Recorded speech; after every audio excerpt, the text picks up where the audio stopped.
Obrigado, Adriano. Nós ainda teríamos a apresentação e a participação do Allan Kardec, que é o presidente do Conselho Deliberativo da Abrama, mas eu fui informado que ele não pôde comparecer por razões ainda desconhecidas, mas vamos compreender.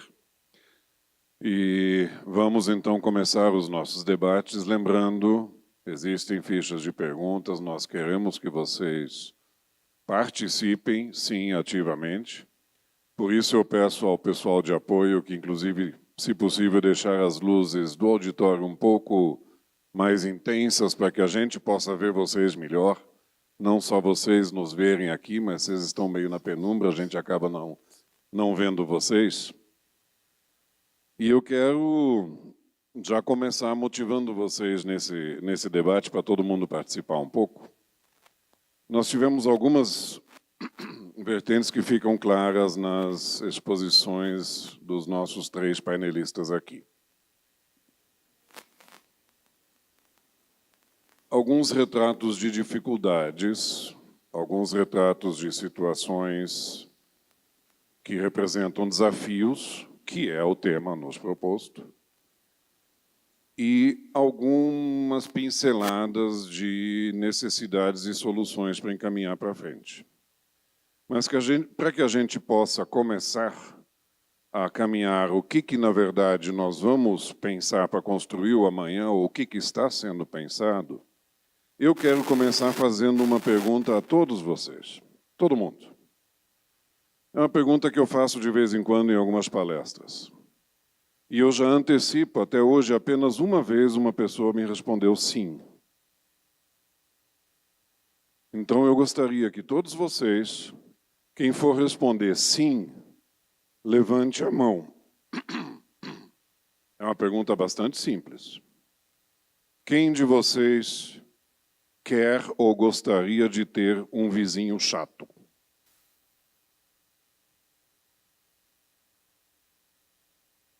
Continua sendo assim. O único que levantou uma vez a mão e disse sim era um técnico de um ministério público lá do interiorzão, que ele falava que estava sendo pago para ser chato porque ele achava que esse era o papel do Ministério Público. Eu não concordei com ele também. Bom, gente, então, infelizmente, mas vamos cair na real. O ser humano quer o produto que nós produzimos. Ele quer o minério, ele quer o aço, ele quer o celular. Ninguém mais aguenta hoje viver sem celular, sem rede social, sem WhatsApp, sem LinkedIn, sem Google, sem nada. Todo mundo quer. E ninguém vive porque sem o que nós fazemos, isso não é possível.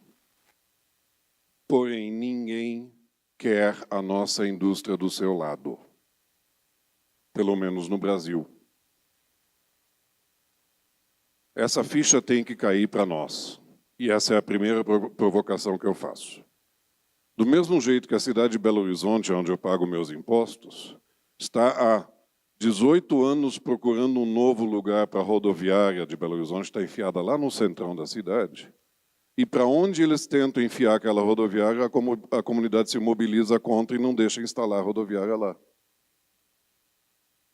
Do mesmo jeito como a Vânia, que ajudou a coordenar esse painel, estava discutindo com a gente hoje. Quem de vocês gostaria de ter um prostíbulo do lado da sua casa? Ninguém quer ter uma mina, uma siderúrgica, um alto forno, que seja de um guzeiro. Ninguém quer ter isso do lado de casa. Agora, ninguém vai pegar uma usina siderúrgica, que em sua grande maioria todas estão dentro dos grandes centros urbanos, nos dias de hoje, e tirá-la de lá. A mina tem a rigidez locacional. O minério está lá, não dá para tirar. Tem outros limitadores, uma mina de agregado de construção civil, e São Paulo é o maior exemplo disso. Ninguém vai tirar isso de lá. Então eu começo esse debate perguntando a vocês, antes da gente pensar em soluções de eficiência, de mercado, como é que a gente consegue ser aceito como os vizinhos chatos dentro desse nosso ambiente? Quem quer começar? Estão me ouvindo? Então, Rolf, é complexo, né? Mineração talvez sofra mais ainda, porque o minério é caprichoso, né? Ele não dá na Avenida Atlântica, na Farm de Amoedo, ele dá onde a natureza é mais caprichosa, né? Então, lá em Minas Gerais, vizinho lá de Belo Horizonte, minério de ferro vai estar no topo da serra, onde é mais difícil, é área de preservação permanente, né? Você tem razão, Rolf. Mineração ela causa distúrbios locais, né? Além de explosões, a principal queixa da população é explosões, né? Transporte de minérios, poeira, material particulado, né? Um melhor diálogo e desmistificar o setor talvez seja o caminho, tá? Algumas empresas nossas associadas têm adotado políticas de visitar as empresas, conhecer as operações, né? Entender os processos minerais, né? Não tem rota tecnológica ainda que permita fazer mineração com menos impacto. Alguma coisa nova está surgindo, mineração inteligente, mineração 4.0, mineração cirúrgica, né? Mesmo as operações subterrâneas, né, elas causam impacto, né? Eu acho que o Adriano usou uma expressão que eu não usei, né? Além da licença social, é intergeracional, né? Quando a gente chega lá, vamos ficar por 50, 100 anos, né? Que seja o compromisso da mineração transformar aquela realidade em um mundo muito mais positivo, né? Faz parte desse processo essa aceitação social, faz parte do processo um sentimento de justiça e um sentimento intergeracional, né? A sociedade vai nos permitir minerar aquele minério que pertence a todos nós aqui, minério é da União, né? Em troca de um futuro melhor, em troca de mais oportunidades, em troca do desenvolvimento. Todo setor produtivo causa impactos. Os da mineração são maiores. Cabe a nós, aí, mineradores, trabalhar no ápice da tecnologia, sempre buscar as melhores técnicas possíveis, né? E cabe a nós entender que o outro lado está sendo afetado, né? E que é dever nosso reduzir esse impacto. É uma relação difícil, tá, Rolf? Não é fácil, não. Quer completar, Cris?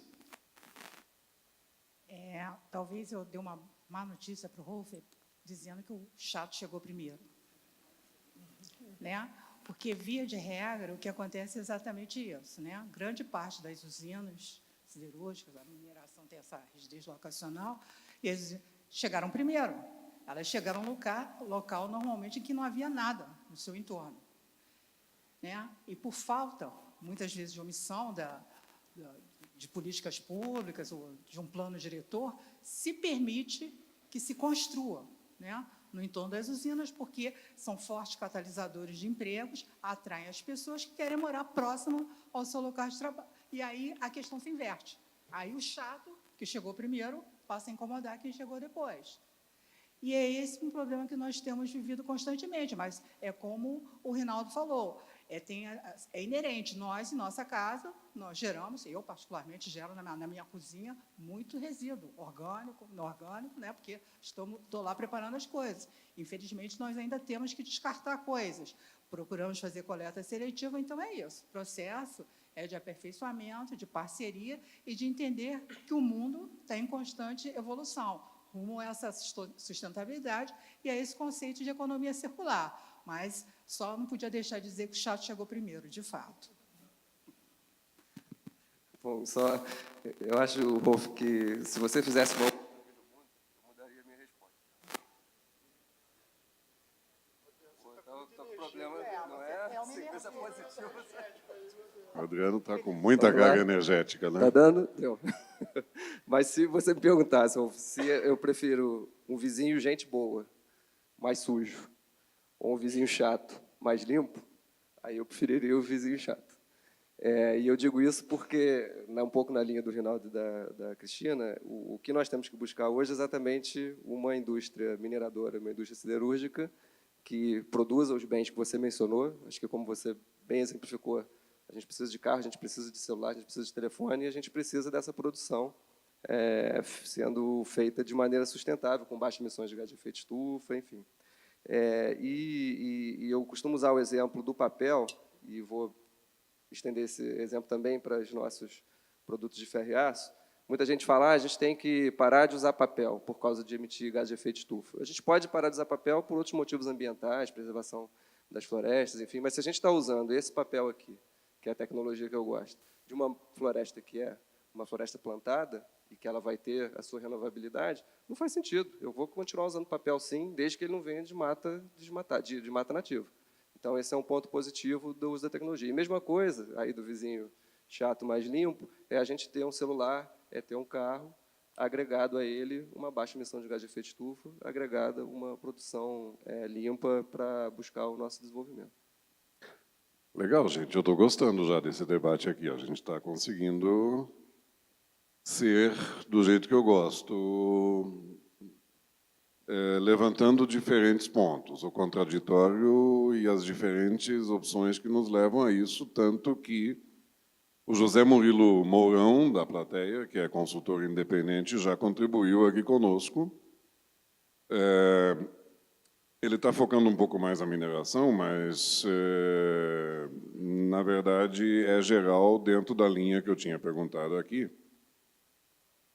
O Zé Murilo escreve frequentemente: em muitas cidades, vemos conflitos entre empresas e associações de moradores quanto às emissões de particulados, gases, etc.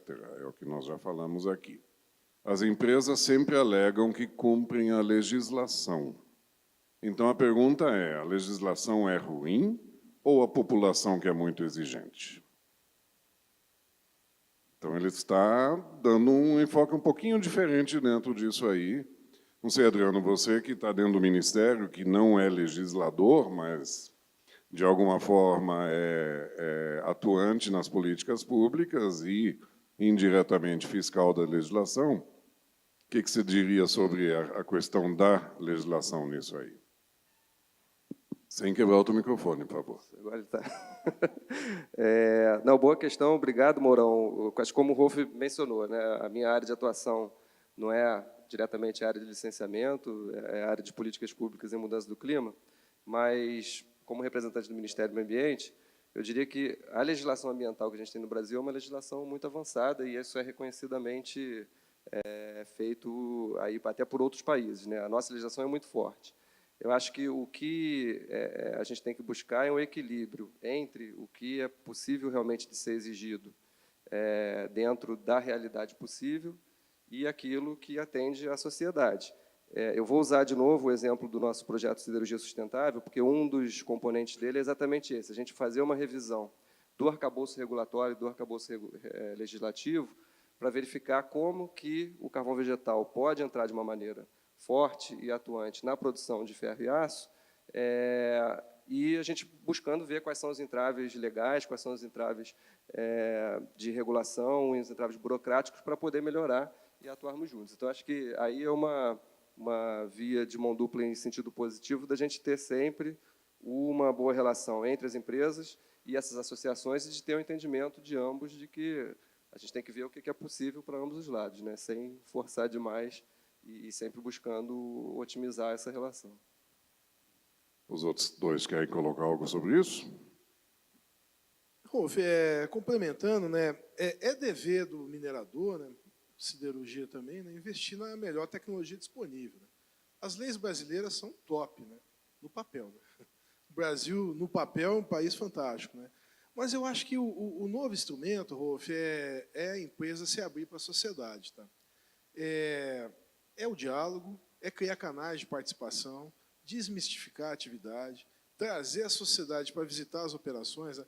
Se eu tenho uma boa tecnologia, eu tenho total conforto em mostrar isso para a sociedade. Né? Então, eu apostaria num caminho de aproximação, diálogo, né? Para construir um futuro diferente. Né? Conflitos, embates, tem que ficar no passado. A gente tem que construir uma relação positiva. Cristina? Não? Já que insiste. Não, perguntou se a legislação é fraca, né? Enfim, acho que não. Acho que a legislação ambiental do país é bastante avançada, eu diria, bem comparável até dos países bastante mais desenvolvidos do que o Brasil, mas, mais uma vez, eu acho que tem um pouco de cada coisa. Eu acho que, mais uma vez, falta um planejamento, né, principalmente por parte dos municípios, dos estados, em relação a questões locacionais, de onde a comunidade vai se instalar. O projeto também, quando é licenciado, ele passa por uma série de avaliações, estudo de impacto ambiental, uma série de coisas para se definir a localização, questão de direção dos ventos. Então, ocorrem, de fato, problemas, mas eu acho assim que no steady state não é para ver ocorrer esse tipo de problemas. Quando eles ocorrem, são incidentes e isso tem que ser sanado rapidamente. E também tem uma questão que nós, particularmente, vivenciamos em alguns casos, que é a questão de uso político da reclamação, né?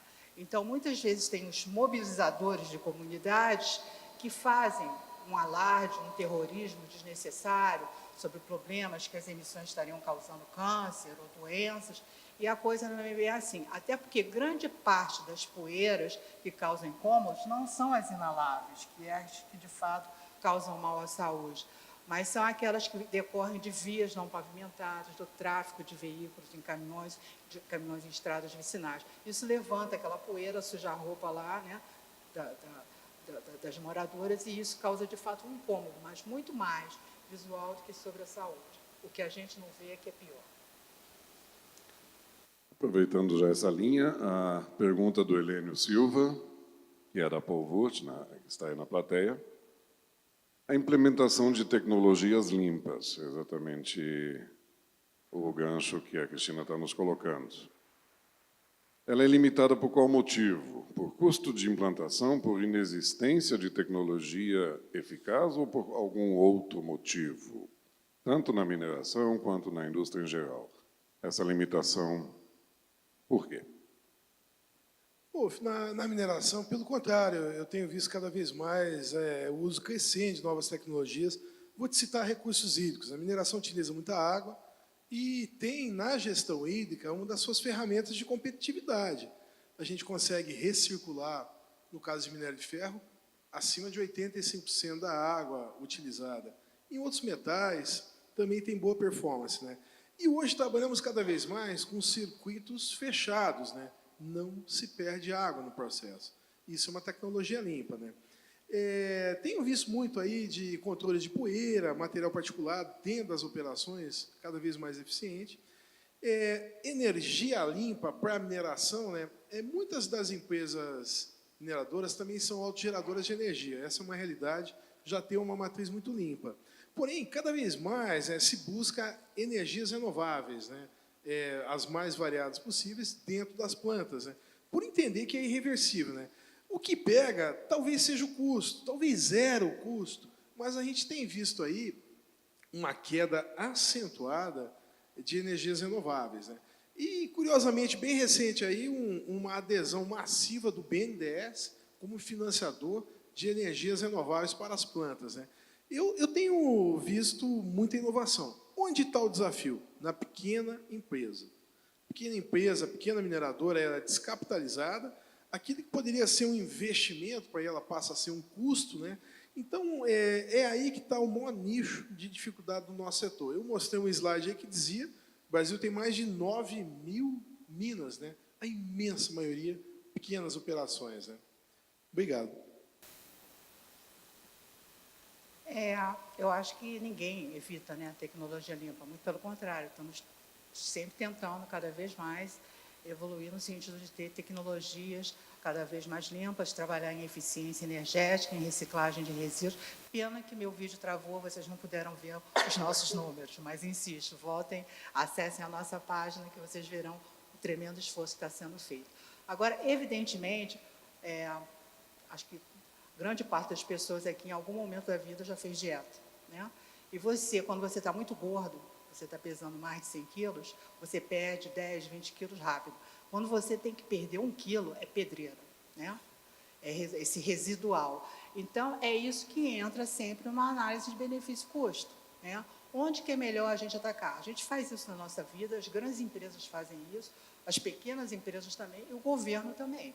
Então, é um pouco o que vale a pena, qual é a melhor relação benefício-custo de medidas a serem adotadas. E sempre lembrando o seguinte, nós passamos, agora recentemente, desde 2013, 2014, uma profunda recessão econômica. Quer dizer, as empresas tiveram que dispensar colaboradores, tiveram que paralisar unidades. Então, nesse momento, nós temos que repensar todo o processo. Graças a Deus, parece que está havendo aí um certo sopro de retomada, de crescimento. Então, as coisas são feitas de um modo racional. Ninguém deixa de fazer porque quer. Algum motivo sempre existe. E isso aí envolve a sustentabilidade, inclusive a sustentabilidade econômica. Para complementar, eu acho que essa pergunta é mais voltada para o setor privado, Rolf, mas como governo e como participante das negociações da Convenção sobre Mudança do Clima, foi o Eliano, né, que fez a pergunta? O nome da... eu diria que o custo, sim, é um elemento forte de barreira para tecnologias limpas, mas eu queria, de novo, usar o exemplo do nosso projeto Siderurgia Sustentável, que justamente tenta promover novas tecnologias por pagamento por resultados, para diminuir um pouco essa questão do custo. Quer dizer, na medida em que a empresa consegue reduzir suas emissões de gás de efeito estufa e consegue verificar e mensurar isso, ela consegue um recurso financeiro para continuar e ser incentivada positivamente nesse sentido. É claro que esse é um projeto piloto, a dificuldade, o desafio é isso, ganhar escala, mas eu queria lembrar experiências importantes que nós tivemos e que trouxeram tecnologia para o país, que foi o mecanismo de desenvolvimento limpo do Protocolo de Quioto, onde a gente fazia projetos para reduzir emissões e se ganha créditos de carbono, chamados créditos de carbono por isso, e agora, no Acordo de Paris, nós vamos ter um mecanismo de desenvolvimento sustentável em que o governo brasileiro tenta um espelho do que foi o MDL como incentivador de tecnologias. E lembrar que, no caso da siderurgia, da mineração, a emissão é muito baixa, né, Rinaldo? E Rinaldo, pelo IBRAM, trabalhou bastante no plano de mineração lá para o pré-2020, no sentido de criar também incentivos positivos, né? Eu acho que é nesse sentido que a gente tem que ir. E, no caso da siderurgia, na nossa produção de aço e ferro, o diferencial é que, normalmente, os países desenvolvidos querem nos vender tecnologia, falando na questão de competitividade. E o diferencial que a gente tem do uso do carvão vegetal na siderurgia é exatamente que é um caso muito brasileiro. E a gente tem uma oportunidade única de desenvolver a nossa tecnologia e criar um selo verde para o nosso ferro, para o nosso aço. A dificuldade é que, quando o país em desenvolvimento faz isso, os desenvolvidos vêm com as suas barreiras, né? Vide o nosso etanol, que compete com a alimentação, com outras áreas. Sempre o país em desenvolvimento tem mais dificuldade em colocar a sua tecnologia frente à competição internacional. Excelente lembrança do etanol como um exemplo, e o próprio carvão vegetal é isso também, Adriano. E eu gostaria de dizer, Cristina, adorei a analogia da dieta nessa hora do custo. Adorei isso. Não que eu já tenha feito dieta, mas alguma hora eu vou ser obrigado a chegar lá, então adorei isso. E estou adorando também a participação da plateia, tanto que eu tenho várias perguntas aqui. Mas eu queria direcionar um pouco, antes de partir para as outras perguntas, uma evolução nossa aqui, de que tudo indica que nós temos que, na verdade, caminhar no sentido do setor produtivo e com o apoio de governo, na verdade, todo mundo que está envolvido, na busca de uma eficiência maior, tanto faz de mercado, de custo, de dificuldades, como a Cristina apresentou muito bem. Nós temos que buscar essa eficiência pela própria sobrevida do negócio, sobrevida da economia e tudo mais. E essa eficiência, ela, no fundo, ela tem o objetivo de gerar valor à empresa, gerar valor ao país, gerar valor ao negócio, gerar valor ao acionista. Essa eficiência, tradicionalmente, ela se buscava em redução de custo, aumento de produtividade, todas as ferramentas naturais da economia. E hoje nós estamos falando aqui o que talvez não seja do dia a dia de todos da plateia, mas nós estamos falando de mudança climática, desenvolvimento sustentável, o Protocolo 2030, ODS, Objetivos do Desenvolvimento Sustentável, nós estamos falando de, no fundo, eficiência ambiental. E essa eficiência ambiental, ela passa a ser da agenda das empresas. Eu gostaria de perguntar aos três aqui da mesa, daqui a 10 anos, qual será o peso dessa eficiência ambiental no real retorno de valor para os acionistas das empresas, na opinião de vocês? Qual será o peso para a sobrevivência do setor produtivo e da própria economia de um país na eficiência ambiental, diferente do modelo tradicional? O que eu quero perguntar? O modelo tradicional de pensar uma empresa lucrativa e eficiente vai estar vivo daqui a 10 anos?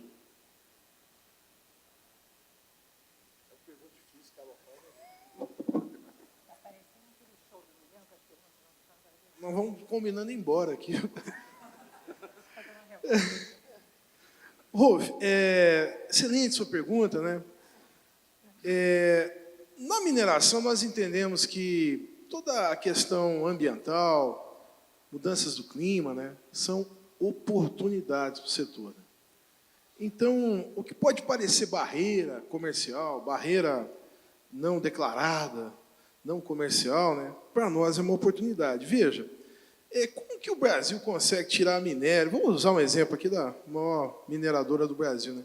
Como que a gente consegue tirar minério do meio de uma floresta nacional, no meio do Pará, fazer esse minério chegar na China, né? 45 dias de barco rodando, né? E chegar lá por um preço mais competitivo que o próprio minério chinês ou o minério australiano que está do lado de lá. Né? É porque nós somos fera, Rolf, em soluções ambientais, né? Para trabalhar na Amazônia, eu tenho que estar desenvolvendo soluções ambientais. É porque nós somos fera na área de tecnologia, né? E conseguimos fazer isso de uma forma bastante sustentável. Né? Respondendo a tua pergunta, Rolf, daqui a 10 anos, não, daqui a 2 horas aí na frente, as questões ambientais vão ser determinantes para o sucesso do negócio. Né? Quando eu exporto um minério para a China, eu vou estar exportando água conservada, biodiversidade conservada, tolerância de emissões de clima, né? Sociedade entregada no projeto. Né? O que hoje pode ser uma bandeira verde, né? Daqui a algumas horas vai ser diferença de competitividade dos negócios. Então, é irreversível essa agenda, seja ela no plano nacional, seja ela no plano internacional. E como é que nós vamos fazer os técnicos, os dirigentes, os operadores das empresas e a sociedade reconhecer isso?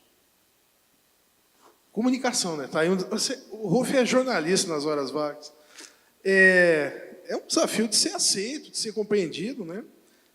E retrabalhar toda Eu morei 3 anos no Canadá, Rolf.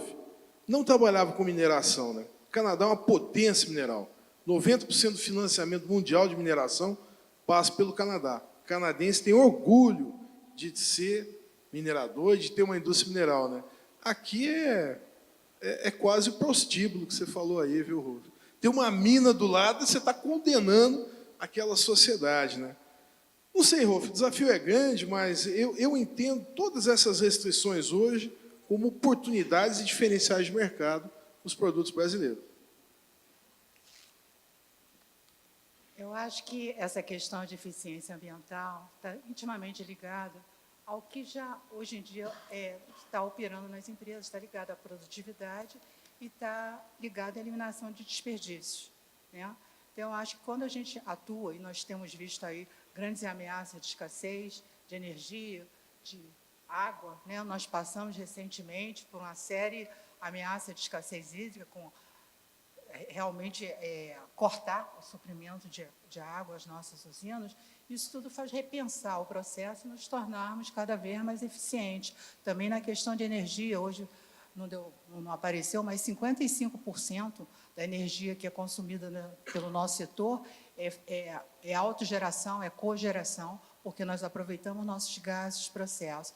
Então, Então, eu acho que é inexorável isso. Nós temos que trabalhar cada vez mais na questão do aproveitamento, da eliminação de desperdícios, da maior eficiência. Nós estamos falando aí, estamos agora às voltas também com a questão aí do processo aí de logística reversa de embalagens, né, que está se acionando aí, que caberia, no meu entender, a todo o elo, desde os consumidores, e isso passa um pouco, né, que se falou também, como fazer a sociedade entender isso. A sociedade, quer dizer, nós consumidores, nós todos somos consumidores, também somos parte desse processo. Não é a indústria atuar separado, o poder público e os consumidores simplesmente alienados de todo esse processo. Isso não existe. Na hora que se implementou uma medida de não se usar mais canudinho, plástico para tomar suco, e eu confesso que eu fiz isso muitas vezes, né, usei canudinho, e hoje em dia eu estou consciente disso. Quando alguém ainda ameaça chegar com canudinho perto de mim, eu falo, não, não quero, não quero. Então, essa é a nossa parte. Então, acho que é uma coisa que cabe a todo mundo. Netos, bisnetos, etc. E o governo em políticas públicas nisso, Adriano? Rapidamente, para complementar, Rolf, eu também concordo que realmente a empresa que não incorporar que a questão de mudança do clima, a questão ambiental pode ser vista de uma maneira positiva, na frente ela vai perder. Eu acho que daqui a 10 anos, quem não fizer isso é que vai estar se arrependendo e vai ver que errou pela decisão que foi tomada agora em não ver isso como oportunidade, ver isso como incentivo. O papel do governo é justamente tentar fazer essas políticas públicas. A nossa política pública para a questão de mudança do clima, para a questão de emissões de gás de efeito de estufa, vai ser lastreada pela contribuição nacionalmente determinada, que eu mencionei, não vou aqui entrar em detalhes, mas ela tem um anexo de ações indicativas que nós podemos tomar para alcançar aquela redução de emissões, e vai ser o nosso desafio tentar fazer as políticas públicas para auxiliar o setor privado a nos auxiliar a atingir as nossas metas de redução de emissões. O que eu estou frisando muito isso, e pode ficar parecendo que eu estou aqui colocando sempre país desenvolvido e país de desenvolvimento nessa briga, digamos assim, mas não tem como não ver mudança do clima dissociada de questão de competitividade. Eu pego o gancho do que o Reinaldo falou, realmente o Brasil é fera mesmo em fazer a gente chegar com o nosso aço num país em que o custo é menor e ainda ser competitivo, e hoje a gente tem discussões de que a gente vai ter que reduzir as emissões de navegação. O Brasil está numa posição geográfica super difícil. A gente pode perder competitividade em relação a isso. Então, eu só chamo a atenção porque a gente tem organizações não governamentais que são super parceiras do Ministério, são super positivas, mas, às vezes, a gente vê uma pressão muito grande da sociedade no sentido também de ser ambientalista puro e tentar as suas posições mais ortodoxas e mais radicais, sem pensar nesse equilíbrio de que o país é um país em desenvolvimento, né? E eu aproveito esse gancho também para retomar a questão das empresas, diversas associações, a questão que a gente tem de legislação e da reação da sociedade, e pegar um ponto da Cristina, e eu acho que esse ponto vale a pena voltar. A gente vive um momento de polarização muito grande, né, Rolf? Em todos os sentidos, a gente vai ter uma eleição mostrando isso aí de novo. Do momento que a gente tem, o que a Cristina mencionou, de um maior esclarecimento, de um maior entendimento da sociedade em relação ao que é realmente o problema, de mostrar, olha, esse é um problema que realmente vem da indústria, esse não vem, esse aqui é a mudança do clima, isso aqui é a poluição local. Enquanto a gente tiver um debate qualificado, em que as pessoas se respeitem e ouçam as suas opiniões, a gente vai poder caminhar de uma maneira positiva, senão radicalização fica difícil para a gente seguir. Já temos várias perguntas aqui sobre o cenário político também, já vamos chegar lá, tá? Já que você mencionou.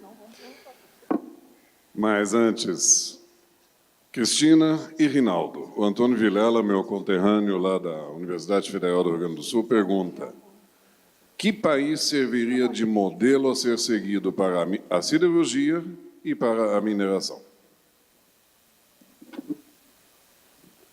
Para a mineração, o melhor exemplo mundial é o Canadá. Tem uma integração com a sociedade maior, instituições muito sólidas, universidades muito sólidas, né? Aqui na América Latina, em proporções menores, o Chile, né, é um país que tem uma dependência muito forte da mineração. Conflitos sociais também aparecem no Chile, são referenciais, né? Também temos que citar a Austrália, né, com a seguinte brutal diferença, né? O minério na Austrália está onde não tem ninguém. no meio do deserto. Então, é muito mais fácil, simples, os conflitos são menores, né? Mas são os grandes referenciais aí para nós da mineração, especialmente o Canadá, com toda a sua tecnologia, sistema financeiro acoplado ao setor, né? Um belo exemplo para ser seguido. Adriano me passou a cola aqui da pergunta, perguntou uma coisa aqui. Estou entendendo que você perguntou que país seria... na verdade, eu teria acho que uma certa dificuldade para responder a isso, porque, por exemplo, países que desenvolveram sua siderurgia num nível bastante elevado foram ou fizeram em um outro momento, em um outro cenário político, econômico, social, talvez no momento que o mundo fosse mais tranquilo, não tão conturbado como o é atualmente. Os Estados Unidos, por exemplo, passou por um grande nível, né, de produção de aço e que fomentou o seu crescimento, e eles tiveram aí uma geração enorme, por exemplo, de sucata, né, sucata metálica, que fez com que eles pudessem mudar grande parte da sua rota, que parte de minério de ferro e carvão, para sucata, porque tinha uma grande oferta de sucata, o que acontecerá em breve na China. Então, é meio difícil comparar esses modelos, porque isso está muito atrelado ao nível de desenvolvimento do país. No Brasil, o consumo per capita de aço, desde 1980, está na faixa de 100 quilos por habitante ano.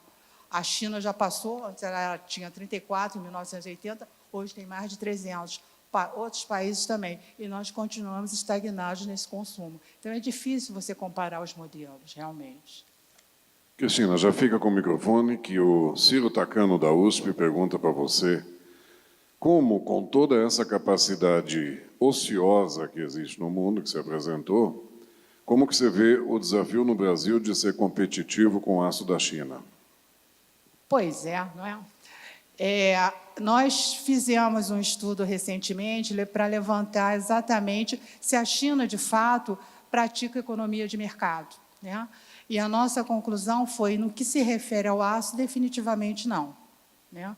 Porque grande parte da siderurgia chinesa, mais de 40%, tem um controle estatal direto ou indireto, e há uma oferta de subsídios, né? Tem um tax rebate alto, então tem uma série de questões que fica complicado. E quando nós, por exemplo, implementamos aqui um pleito, né, de uma medida antidumping contra aço vindo da China, onde o MIDIC ficou 1 ano e meio investigando, né, a questão se de fato havia dumping praticado pela Rússia e pela China, isso foi comprovado, e se atrelando a isso, a nexo causal e dano. E o que aconteceu foi que a Camex se reuniu, disse que houve o antidumping, mas não implementou a medida, a taxação. Por quê? Por medo da retaliação da China.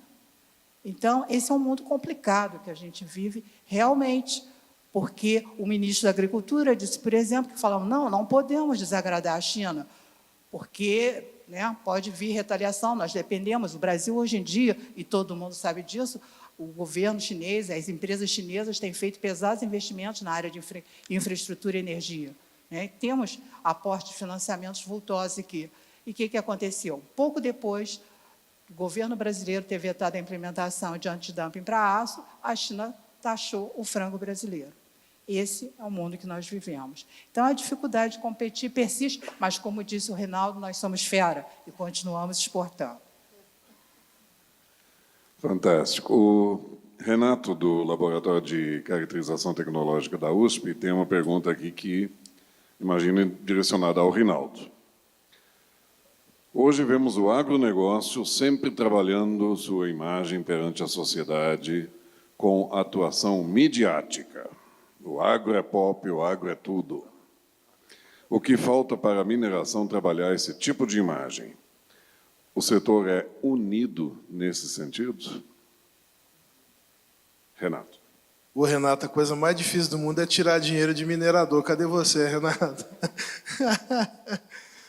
Renato, reputação, imagem, nosso maior desafio, tá? A gente conhece bastante essa campanha do Agro é Pop, conhecemos como que ela foi feita, né? É um projeto da Rede Globo, tá? E eu acho que não é por aí o nosso caminho. O nosso caminho é demonstrar para a sociedade que o setor de mineração está abraçando uma nova agenda. Uma agenda de transparência, né? Uma agenda que possa ser verificada através até de indicadores, né? Comunicar, no momento atual, não é por aí. Eu acho que tem um estágio anterior, né? Que a gente tem que reconstruir esse caminho, tá, Renato? A gente tem uma nova... Comentava até com a Cris aqui antes, o Adriano, o IBRAM tem um novo planejamento estratégico, muito bem montado, faltam ainda recursos, né? Mas 65% da estratégia são ações de comunicação, mas não nessa via. Eu acho que tem um caminho longo aí, né? O setor agro, ele tem uma brutal diferença da gente, né? Todo mundo é agricultor. A comida chega na boca das pessoas, né? É difícil alguém aqui que não visite uma propriedade rural, não tem um contato com alimentos, dia a dia, né? A gente não consegue essa conexão na mineração, por mais que a gente tente. iPhone, carros, ainda não tem essa pegada tão próxima, né?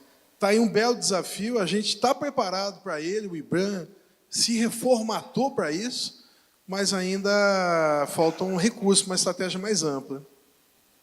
E não deixem de acompanhar o Portal da Mineração, que é o canal de comunicação do IBRAM, certo, Rinaldo? Exatamente, portaldamineração.com.br, tem muita coisa acontecendo lá. Vários vídeos e outras coisas legais nisso, fazendo seu comercial aqui. Obrigado, chefe. Gente, eu tenho mais 3 perguntas aqui, vamos daqui a pouco já, 2 delas sobre o cenário político que o Adriano mencionou. Infelizmente, pelo tempo que nos foi dado, a gente vai encerrar a parte de perguntas de vocês disso aí do auditório. Ninguém me cobrou ainda, mas para todo mundo poder almoçar também. Eu tenho aqui pergunta do Charles Wernesbach, que é gerente de operações de altos fornos da Ternium. Ele tem 2 perguntas, vou começar pela segunda. Em relação à eficiência energética e créditos de carbono, como a siderurgia e a mineração vêm se preparando para isso, mesmo com índices de investimento reduzidos? Quem começa? Está com o microfone? Não. Não, a siderurgia tem se preparado há bastante tempo nessa área de eficiência energética, já fez diversos estudos, temos sempre participado, o governo tem aí diversos trabalhos também sendo realizados, nós temos atuado junto ao MCT, Ministério da Fazenda, MMA, MIDIC, enfim, atuando em conjunto como forma de ver essa questão que foi bem colocada por você também, né? Nós ainda somos um país em desenvolvimento, e de que forma, vamos dizer assim, essa questão do carbono vai funcionar aqui no país. Nós temos uma certa preocupação de, às vezes, ter aí um certo ruído entre o que a União, né, pratica, estados e, às vezes, até municípios, de, muitas vezes, essas colocações serem um pouco desencontradas, essas exigências serem um pouco desencontradas, como vale não só para a mudança do clima, como para vários outros assuntos. Mas nós estamos preparados aí e a Ternium também é parte desse processo, tem trabalhado muito junto com a gente nessa área. Nós temos um grupo, né, no Instituto Aço Brasil que atua nessa área e estamos fazendo coisas bastante interessantes. Ruf, na mineração, primeiro, o setor é baixo emissor, 0,5% das emissões nacionais, né? Apesar de ser baixo setor, também somos parte de uma agenda.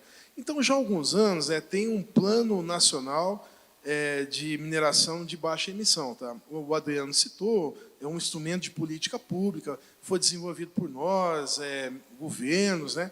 É um acordo na sociedade. As maiores oportunidades de abatimento lá estão no campo de combustíveis, tá? Substituição de combustíveis. Né? 90% das emissões do setor é queima de combustível fóssil. Né? Então, uma mudança de matriz de combustível seria interessante.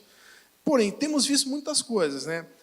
Algumas operadoras nossas estão trocando caminhões por correias transportadoras que são movidas à eletricidade. Né? O grande projeto da Vale, né? Lá na região de Carajás, o S11D, agora chama Projeto Eliezer Batista, ele tem 0 caminhões. utiliza uma tecnologia de britadores móveis, né? Então, houve um abatimento brutal de emissões ao se trocar a tecnologia. Tem muito desafio, Rolf, mas há um conjunto de metas definidas para o setor de mineração e um conjunto de alternativas, né, que podem ser buscadas para reduzir. E o setor está empenhado nisso.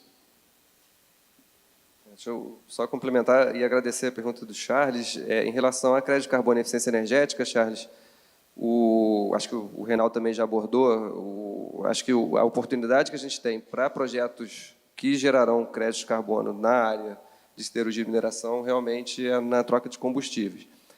O Brasil, se a gente comparar com China e Índia, que foram os grandes países, né, na frente do Brasil, que fizeram projetos de crédito de carbono no primeiro e segundo períodos do Protocolo de Quioto, são países com a matriz energética, a matriz elétrica, muito mais baseada em fóssil do que o Brasil. E, mesmo assim, o Brasil conseguiu ficar em terceiro. Eu acho que temos poucos projetos de eficiência energética e poucos projetos de eficiência elétrica mesmo. É um desafio, mas eu acho que ainda há campo. Eu não descartaria, aí, com o novo mecanismo de desenvolvimento sustentável, que a gente explorasse alguma coisa também na área de eficiência energética e eficiência elétrica, ainda que a nossa linha de base seja muito limpa, né, muito renovável, e realmente a gente tem dificuldade para ganhar crédito de carbono nessa linha. Mas acho que algumas oportunidades valem serem pesquisadas, sim. Muito bom. Eu tenho outra pergunta do Charles e eu tenho uma pergunta de quem não se identificou aqui e que eu gostaria de unificá-las junto com uma colocação minha, chegando finalmente no cenário político que nos espera. Daqui a 6 dias temos eleições em todos os níveis no nosso Brasil, menos no nível municipal. O Charles Wernesbach pergunta de novo, analisando o cenário político, há algum estudo de cenários em relação às restrições ambientais e econômicas versus possíveis eleitos? A outra pergunta é, considerando que um dos desafios da mineração é a articulação política, como o setor tem trabalhado se organizando frente ao período eleitoral? E eu gostaria que os três fizessem uma análise do cenário de curto prazo, já que no domingo à noite nós teremos um bom indício do que nos espera para o próximo governo, mesmo que possivelmente caminhemos para um segundo turno, e também uma avaliação de médio prazo dentro deste cenário que espera pelo nosso Brasil.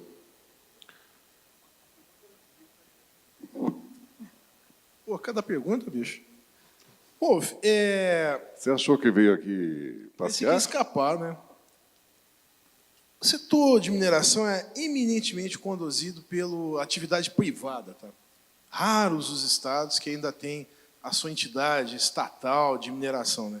Então, é um setor regido por regras de mercado, tá?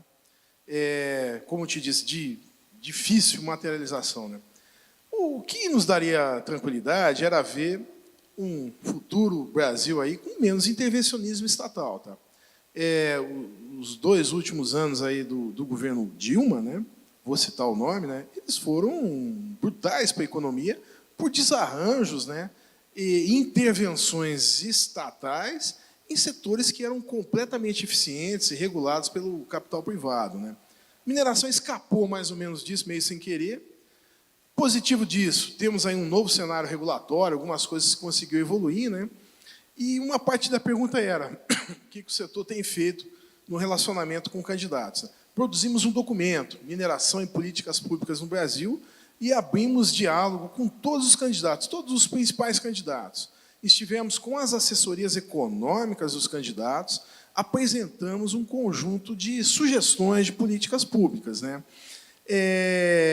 Houve relativa boa aceitação de todos, né? E eu brincava outro dia com o secretário Vicente Lobo, ele deveria estar aqui, acho que ele vai estar na parte da tarde, né? O que a gente pede é, nos deixem trabalhar. Não invente nada. Deixe o setor trabalhar. O setor é 30% da balança comercial brasileira.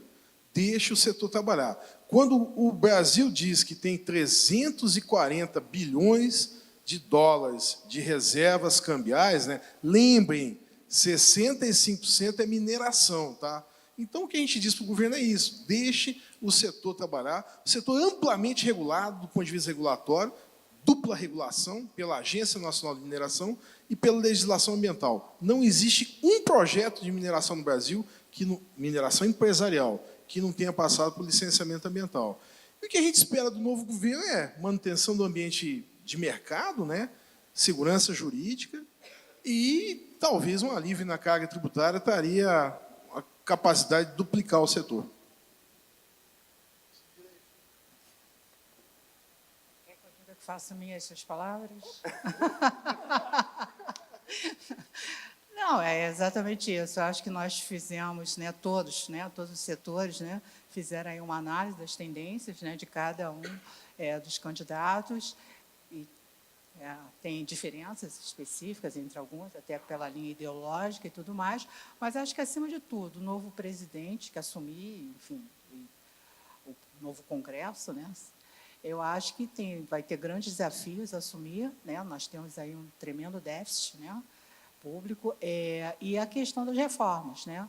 Então, é uma briga que tem que ser empreendida desde o início, porque, sem isso, acho que nós não conseguiríamos retomar o crescimento e a credibilidade. Eu acho que passa um pouco por todos nós um certo ceticismo, um certo desânimo, mas eu acho que é isso aí. Nós temos que continuar lutando, temos que continuar acreditando e cada um fazer a sua parte.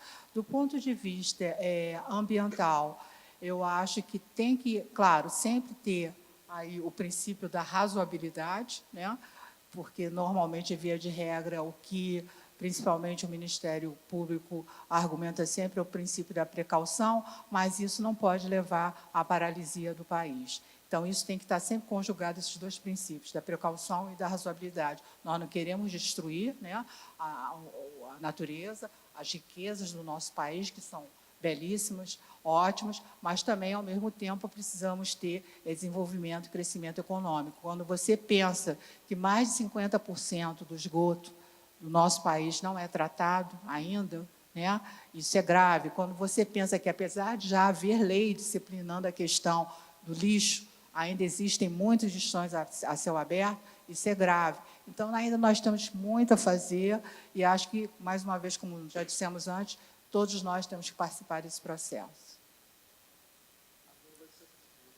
Pois é, eu deveria, Reinaldo.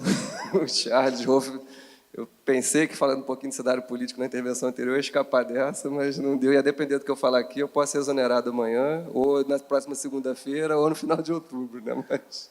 Não, Adriano, nós não queremos que você se comprometa de forma nenhuma. Tá? Não, estou brincando. Fale apenas no que você se sentir à vontade. Claro, cara, não, estou brincando. Falando sério agora, em relação à perspectiva política, Rolf, eu vou puxar, claro, a sardinha para o meu lado, que é a questão de mudança do clima, mais uma vez.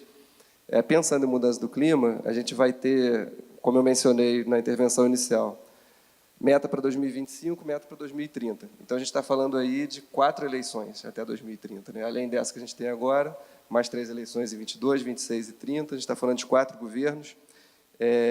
E o desafio vai ser criar instrumentos regulatórios que deem a segurança jurídica, que deem o incentivo positivo para o setor privado para implementar as ações da nossa contribuição nacionalmente determinada. Eu acho que o desafio agora é implementar a NDC e criar instrumentos regulatórios fortes para promover isso.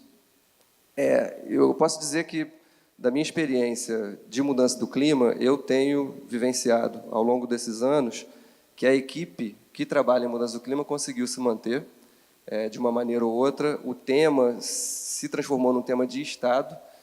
A gente passou por diferentes governos, desde lá de trás, do Protocolo de Quioto até agora, Acordo de Paris, e o tema de mudança do clima sempre esteve em alta nessa linha de sentidos positivos. Então, eu acho que, se o próximo eleito continuar com essa vertente, os próximos eleitos também, de manter a política de mudança do clima como uma política de Estado e não de partido A, B ou C, já é um caminho importante em que a gente, pelo menos, vai conseguir não atrapalhar o desenvolvimento do país.